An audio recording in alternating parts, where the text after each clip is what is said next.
ছোটবেলা থেকে অনেক ধরনের ভূতের গল্প শুনে আমরা মানুষ হয়েছে, আর এই ধরনের কিছু ইন্টারেস্টিং ভূতের গল্প নিয়ে আমাদের সিরিজ ফ্যান্টম। আজকে পর্ব 1, চা বাগানে সেই রাত। গল্পটি আমি শুনেছিলাম আমার একটা স্কুল ফ্রেন্ড থেকে, তা আজকে আমরা শেয়ার করব আপনাদের সাথে। তো শুরু করা যাক, চা বাগানে সেই রাত। অনেক আগে আমার ফ্রেন্ড সিলেটের এক চা বাগানে বেড়াতে যায়, এবং যখন ওই দিন ঘোরার পরে তারা ব্যাক করবে তখন অনেকটাই সন্ধ্যা নেমে আসছে, এরকম একটা সময়। তো যেটা হয় যে সন্ধ্যা হয়ে গেলেই একটু ভয় কাজ করে, আর চা বাগানের রাস্তাগুলোও একটু একই রকম হওয়াতে চেনাটা খুব মুশকিল। তো তারা রওনা দেয় তাদের কটেজের উদ্দেশ্যে। 3টা বড় বড় গাড়ি। তো একদম সামনে যে গাড়িটা থাকে ওই গাড়িটা কোনো মতেই বের হওয়ার রাস্তাটা খুঁজে পায় না চা বাগানের।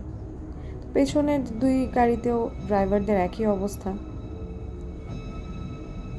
তো কিছু দূর যাওয়ার পরে তারা দেখে যে একটা ঘরে, একটা কাঠের ঘর বা একটা মিল বলা যায়, কাঠের মিল, সেখানে কিছু লোক কাঠ বোঝাই করছে।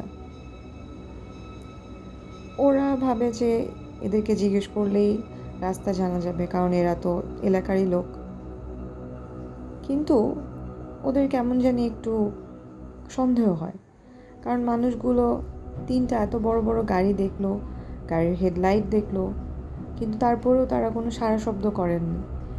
গাড়ির ড্রাইভারটা বোধহয় কিছু জানতো, তো সে বলল আমরা কিছু ওদেরকে জিজ্ঞেস না করে একটু পরেই তো কাঠ বোঝাই করা হয়ে যাবে, তারপর ট্রাকটা চলা শুরু করলে আমরা ওদেরকে ফলো করলেই হয়তো বা রাস্তা পেয়ে যাব। তো সেই অনুযায়ী সবাই কাজ করলো। তো ট্রাক যখন বোঝাই হয়ে গেল, ট্রাকটা চলা শুরু করলো, তখন ফার্স্ট যে গাড়িটা ছিল সেই গাড়ির ড্রাইভারও তাদেরকে ফলো করা শুরু করলো। অনেকখানি যাওয়ার পরে হঠাৎ করে ড্রাইভার দেখে যে একটা বড় খাদ।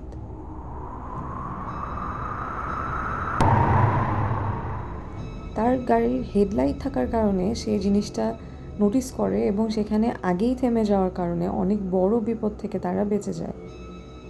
তারা যখন বুঝতে পারে যে তারা সামনে একটা খাদ দেখতে পাচ্ছে, তখন সেটা কনফার্ম হওয়ার জন্য তারা গাড়ি থেকে নেমেও দেখে, এবং যখন বুঝতে পারে যে কি হচ্ছে তখন তারা দ্রুত ডিসিশন নিয়ে ফেলে যে তারা ব্যাক করবে এই রাস্তা থেকে, এবং স্রষ্টার কৃপায় তারা রাস্তা খুঁজে পায়।